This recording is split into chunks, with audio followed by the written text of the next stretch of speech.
नमस्कार जर उत्तराखंड में आप सभी का स्वागत है। मैं हूं आपके साथ स्फूर्ति सिंह। खबरों की शुरुआत करेंगे, लेकिन उससे पहले एक नजर हेडलाइंस पर। राजस्थान में सीएम धामी का तूफानी दौरा, झालावाड़ और कोटा में की रैली और जनसभा। केंद्रीय योजनाओं को सहारा तो प्रदेश सरकार पर साधा निशाना।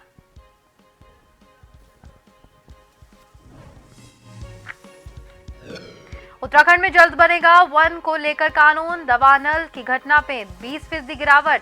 प्रदेश के वन मंत्री सुबोध उनियाल ने दी जानकारी।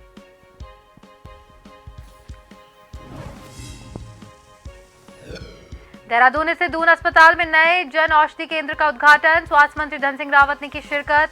सस्ती दरों पर मिलेगी दवाइयां।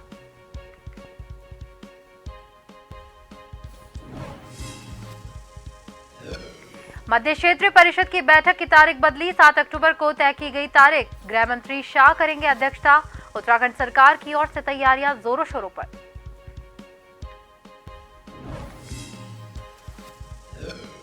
डेंगू की रोकथाम के लिए देहरादून नगर निगम का बड़ा फैसला। घर या घरों के आसपास पाया गया लार्वा तो लगेगा 1 लाख का जुर्माना। अब तक काटे गए कुल 5 लाख के चालान।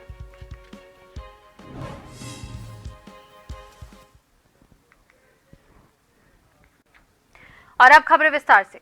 बीजेपी प्रदेश कार्यालय में कैबिनेट मंत्री सुबोध उनियाल ने प्रेस वार्ता की। बताया जा रहा है कि सरकार इस समय उत्तराखंड में बेहतर कार्य कर रही है। उन्होंने सरकार के कामकाज को लेकर ब्यौरा भी दिया और उन्होंने जानकारी दी। प्रदेश के 71% वन भूमि में आच्छादित है, जहां पे सुबोध उनियाल ने कहा कि राज्य सरकार जल्द ही वन को लेकर कानून बनाने की भी तैयारी में है। दवानल को रोकने के लिए राज्य सरकार ने कई महत्वपूर्ण कदम भी उठाए हैं। 20% की गिरावट भी वना अग्नि की घटनाओं में देखने को मिली है।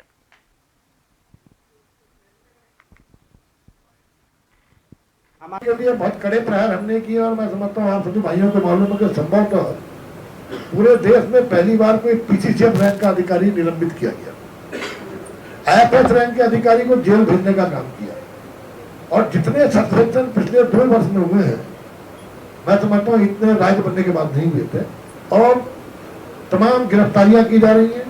और मैं समझता हूँ आने वाले समय में कई लोगों पर और निलंबन की गाज भी गिरेगी और निलंबन के साथ साथ उनके खिलाफ FIR करने का काम कर रहे हैं, ताकि ये एक संदेश जाए कि वनों के साथ अगर आप खिलवाड़ करेंगे तो निश्चित रूप से किसी को बख्शा नहीं जाएगा, चाहे कोई कितना बड़ा अधिकारी हो। राजधानी देहरादून में स्थित दून अस्पताल में आज नए जन औषधि केंद्र का उद्घाटन किया गया। उद्घाटन के मौके पर स्वास्थ्य मंत्री धन सिंह रावत ने शिरकत की। स्वास्थ्य मंत्री धन सिंह रावत ने कहा कि आज से दून अस्पताल में रेड क्रॉस की ओर से जन औषधि केंद्र खोला गया है। इसके माध्यम से आम लोगों को सस्ती दरों पर दवाइयां उपलब्ध हो जाएंगी।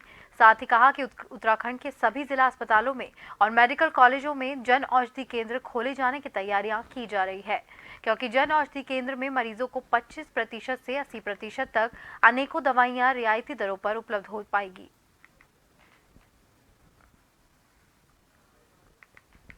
मेडिकल कॉलेज में जन औषधि केंद्र का शुभारंभ किया गया है और अभी तक रेड क्रॉस के पास 4 जन औषधि केंद्र हो गए हैं।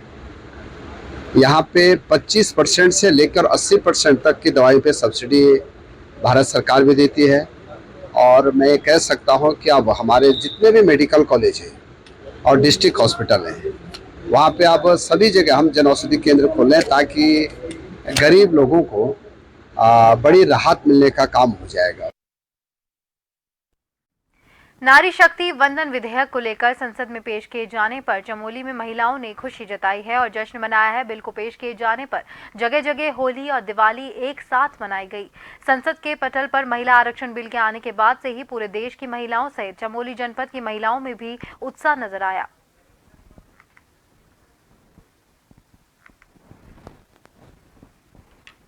तो हमने गोपेश्वर में पूरी विधानसभा से प्रत्येक महिला, एक आम महिला भी यहाँ पे इस गोष्ठी में आई हुई हैं और जश्न मना रही हैं, मिठाई वितरित कर रही हैं, क्योंकि 33% आरक्षण जिस प्रकार से विधानसभा और लोकसभा में हमको दिया जा रहा है, उसके लिए सभी मातृशक्ति को बहुत उल्लास दिखने को मिल रहा है।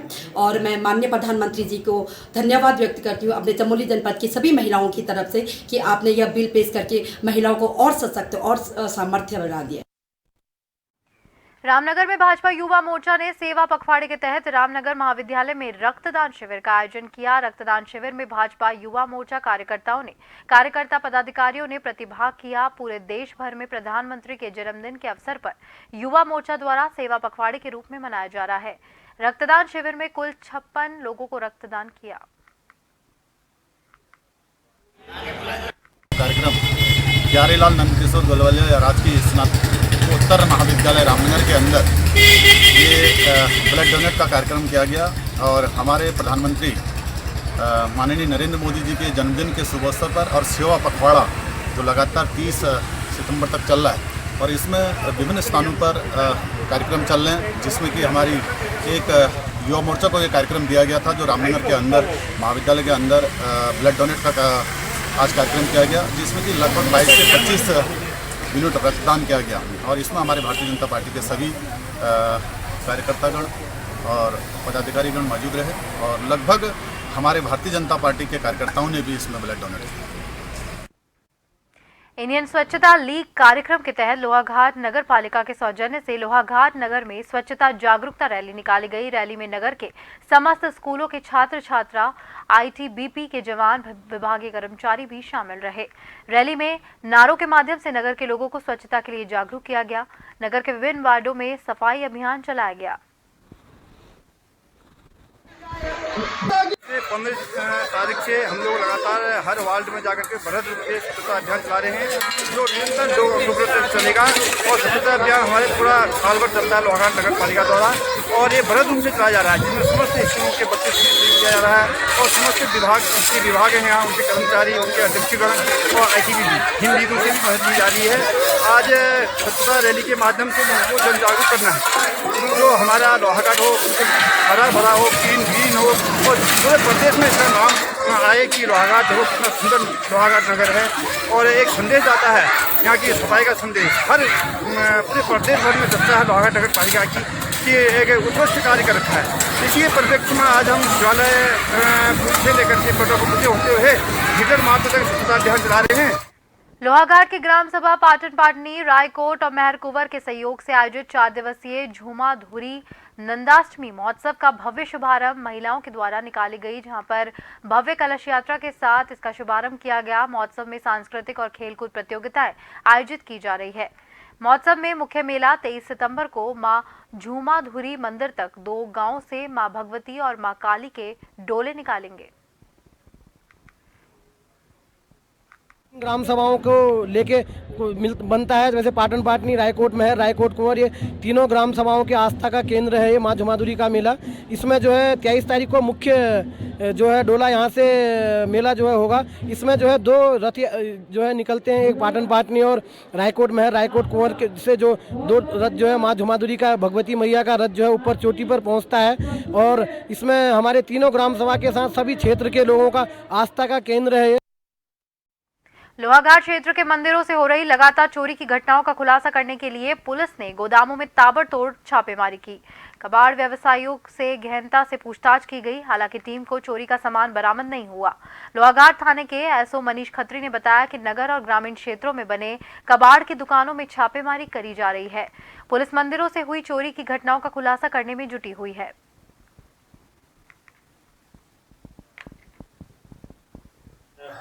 श्रीमान पुलिस अधीक्षक महोदय चंपावत के निर्देशन पर एसओजी की टीम लोहाघाट क्षेत्र में सुरक्षित पतारेसी कर रही है और इस दौरान हम लोग लगातार संदिग्ध व्यक्तियों को पूछताछ के लिए थाने भी ला रहे हैं और संदिग्ध स्थानों पर छापेमारी भी कर रहे हैं और लगातार कोशिश जारी है। हमारे पास अभी एक अहम सुराग भी मिला है, अभी उस पर काम चल रहा है। जल्द ही संभावना ये है कि मंदिर की चोरियां जो है खुल जाएंगी।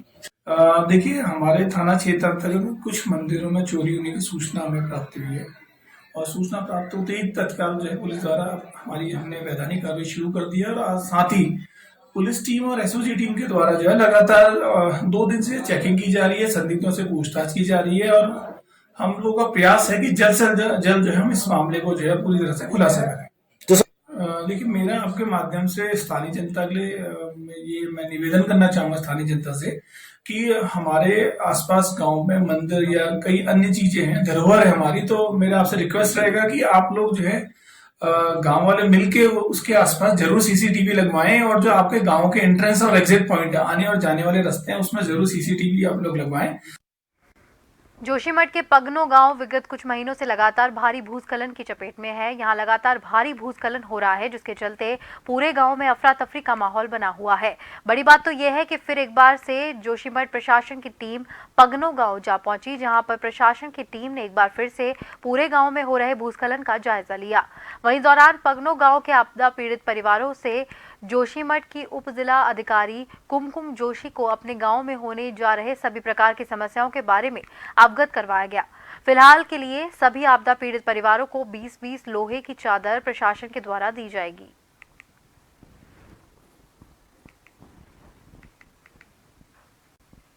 जोशीमठ में सीमांत घाटी का जुगजू गांव में अधिकांश भोटिया जनजाति के लोग निवास करते हैं। ये गांव अभी भी पूरी तरह से खतरे की जद में पहुंच चुका है।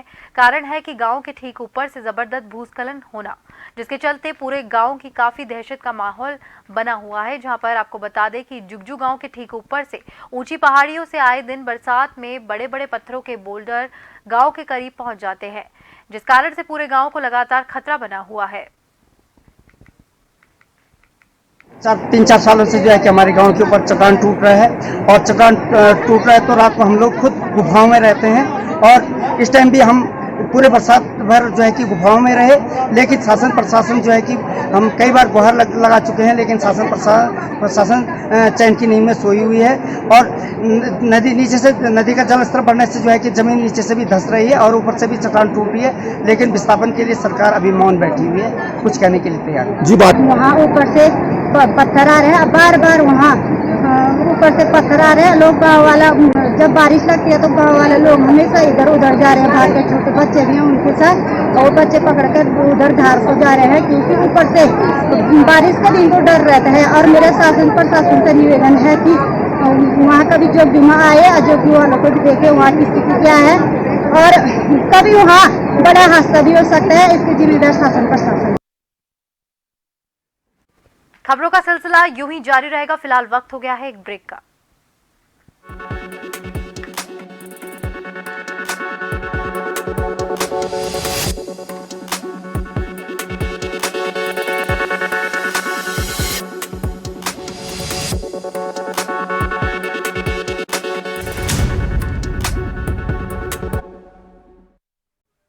ब्रेक के बाद एक बार फिर से आप सभी का स्वागत है। वर्ष 2019 में स्मार्ट सिटी की नींव उस वक्त के तत्कालीन मुख्यमंत्री त्रिवेंद्र सिंह रावत ने रखी थी और 2022 तक देहरादून स्मार्ट सिटी में तब्दील हो जाएगा, ऐसे वादे जनता से किए गए थे।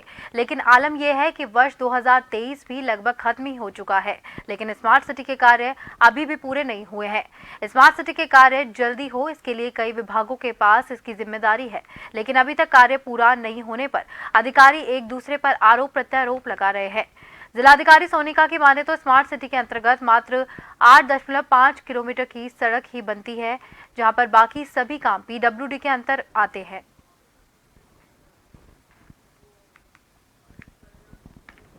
शहर में जो 8.5 किलोमीटर की रोड है हमारी स्मार्ट सिटी की, बस वही कार्य अपूर्ण है आज की तारीख में और उसका कार्य तेजी से चल रहा है। सभी रोड पे आप देखेंगे कार्य चल रहा है। इसके अलावा जो शहर में काम चल रहा है वो पीडब्ल्यूडी के द्वारा, जैसे रिस्पना की रोड हो गई, रिस्पना वाले एरिया हो गया, जोगी वाला शहर वाली रोड हो गई, वो सारे जो है वो पीडब्ल्यूडी ऋषिकेश की विंग के द्वारा किए जा रहे हैं। इसके अलावा कुछ कार्य यूएसडीए द्वारा और कुछ कार्य अन्य एजेंसी द्वारा किए जाएंगे।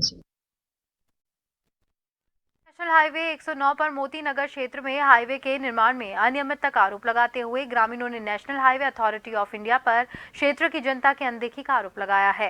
इस दौरान ग्रामीणों ने कहा है कि नेशनल हाईवे को मोती नगर में पूर्व की तरह अधिक बढ़ा दिया गया, जहां पर रेलवे फाटक मौजूद है, जबकि पश्चिमी दिशा में भूमि की लागत भूस्वामी को देने के बाद भी पश्चिम की तरफ हाईवे पर नहीं बढ़ाया गया, जिसकी वजह से पूर्व की तरफ रेलवे फाटक होने की वजह से फाटक बंद होने की स्थिति में जाम लगने के साथ ही दुर्घटनाओं को बढ़ावा देने की आशंका रहेगी।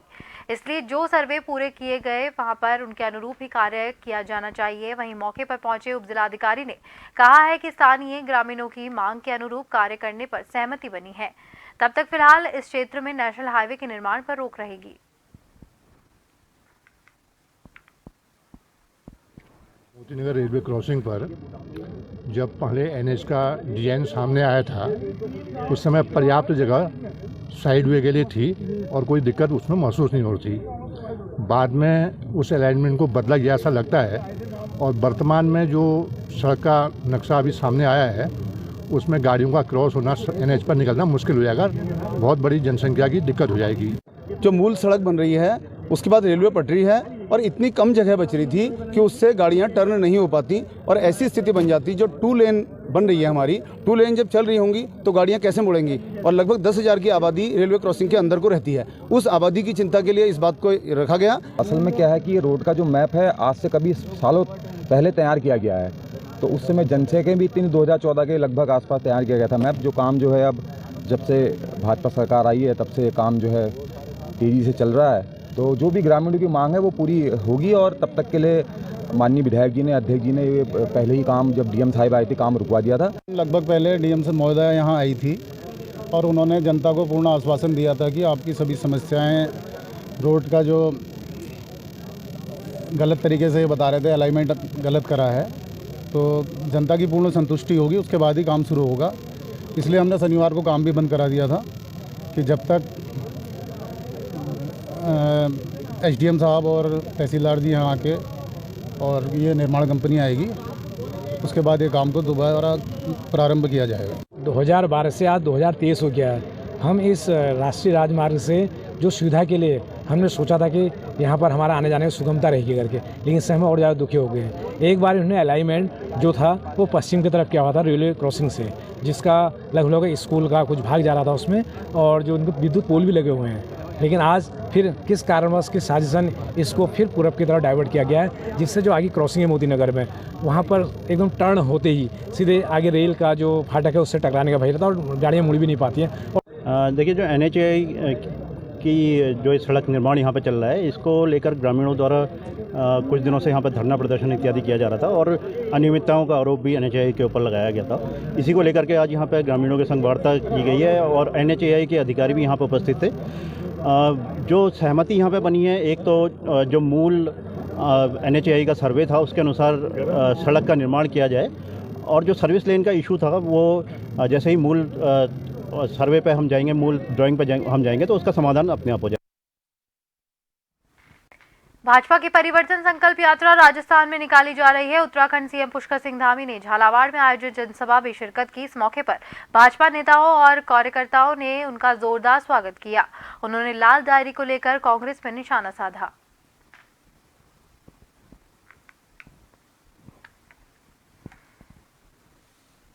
वो लोग जो कभी एक दूसरे की आंख से आंख नहीं मिलाते थे और आज वो एक दूसरे के साथ मंच साझा कर रहे हैं, गलबैया कर रहे हैं, जिनके न विचार मिलते हैं, न कभी उनके विचार मिलते हैं, न उनके काम मिलते हैं। अलग अलग काम है, अलग अलग विचार है, लेकिन वो वैसे ही हो रहा है जैसे कहते हैं कि वो भानुमति ने कुनबा जोड़ा, कहीं का ईंट कहीं का रोड़ा, इस प्रकार की कहानी चल रही है।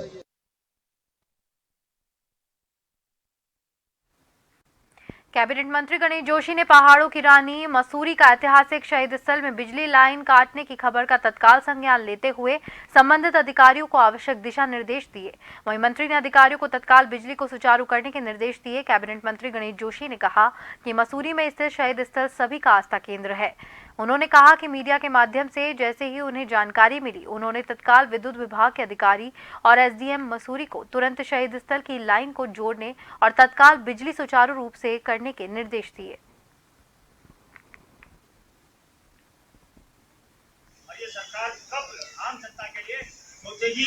देखिए, अभी मुझे एक चैनल द्वारा ये जानकारी मिली कि मसूरी का जो शहीद स्थल, जो लाखों लोगों की आस्था का केंद्र है, जहां पर हम शहीद दिवस पर जाकर पुष्पांजलि अर्पित करते हैं और समय पर अन्य कार्यक्रम भी वहां पर होते हैं। 3 दिन से उसकी लाइट कटी है। जैसे ही मुझे इसका जानकारी मिली, मैंने संबंधित अधिकारियों को, विद्युत विभाग के अधिकारियों को और वहाँ के एसडीएम को निश्चित किया है कि तुरंत उसके कनेक्शन को जोड़ दिया जाए और बाद में प्रॉपर तरीके से उसके कनेक्शन का जो भी रिस्पॉन्सिबल है, क्योंकि वो संपत्ति नगर पालिका की है, उसका निर्माण मैंने एमडी द्वारा करवाया गया था 2012 में और उसकी प्रोग्रामों की देखरेख संस्कृति विभाग करता है। तो जो भी रिस्पॉन्सिबल विभाग होगा, प्रॉपर उसके कनेक्शन के लिए अप्लाई किया जाएगा और ये सुनिश्चित करेंगे कि भविष्य में इस प्रकार की घटना की विपत्ति न हो, क्योंकि वो हमारी आस्था का केंद्र है, श्रद्धा का केंद्र है। और आखिर में एक नजर हेडलाइंस पर। राजस्थान में सीएम धामी का तूफानी दौरा, झालावाड़ और कोटा में की रैली और जनसभा। केंद्रीय योजनाओं को सहारा तो प्रदेश सरकार पर साधा निशाना।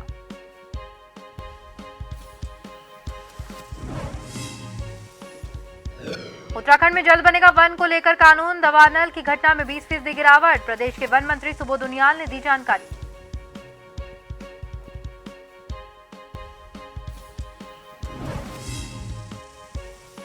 देहरादून स्थित दून अस्पतालों में नए जन औषधि केंद्र का उद्घाटन, स्वास्थ्य मंत्री धन सिंह रावत ने की शिरकत। सस्ती दरों पर मिलेगी दवाइयां।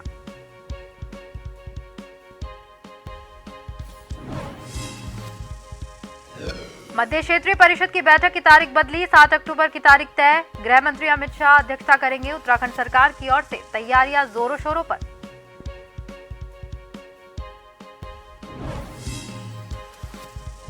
और डेंगू की रोकथाम के लिए देहरादून नगर निगम का बड़ा फैसला, घर हो या घर के आसपास की जगह लार्वा तो लगेगा तो 1 लाख का जुर्माना।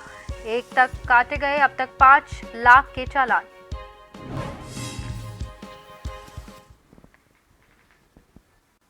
और इसी के साथ जन उत्तराखंड में फिलहाल के लिए इतना ही। नमस्कार।